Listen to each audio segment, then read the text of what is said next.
ही लाल मिरची आहे, त्याला गरम पाण्यात भिजत टाकलं आहे आणि बिया काढून पेस्ट केली आहे. सेम आलं पेस्ट केली आहे त्याची. आणि कोबी आहे, कोबी बारीक कापायचा किंवा त्याची अशी भरड पेस्ट करायची आहे. हिरवी मिरची आहे, त्याची पण भरड पेस्ट करायची आहे. आणि कोथिंबीरच्या दांड्या आहेत, हे ऑप्शनल आहे. मीठ आहे आणि हे अजिनोमोटो म्हणजे चायनीजचं मीठ. आणि हे कॉर्नस्टार्च आहे आणि कॉर्नस्टार्चमध्ये थोडंसं पाणी मिक्स करून ठेवलं आहे. पाणी आणि आपल्याला थोडंसं तेल लागणार आहे. आता आपण तेल टाकणार आहे याच्यात. तेल थोडंसं जास्त टाकायचं. जेवढं तेल टाकणार तेवढं चटणी जास्त वेळ टिकते. पण हे गॅस स्लो ठेवा थोडंसं, नाहीतर ना आलं करपून जाईल. आलं टाकणार आहे. आलं नको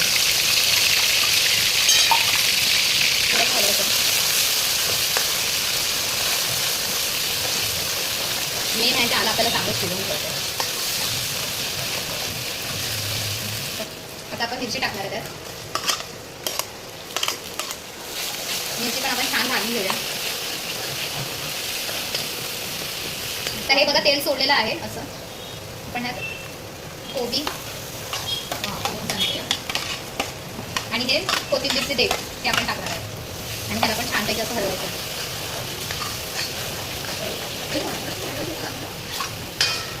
आता हे बघा हे साईडने तेल सुटलेलं आहे. आता आपण ही पेस्ट टाकूया. यात मिरच्या तिखट नाही आहे. बंद.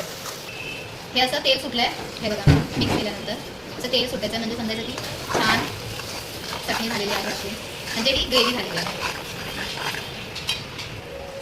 तर गॅस स्लो आहे. त्यात आपण 1 चम्मच मीठ टाकूया, 1 आणि अर्धा चम्मच मीठ. आणि हे अजिनोमोटो आहे ते थोडंसं टाकूया. ते जास्त टाकायचं आपल्याला, 2 चम्मच.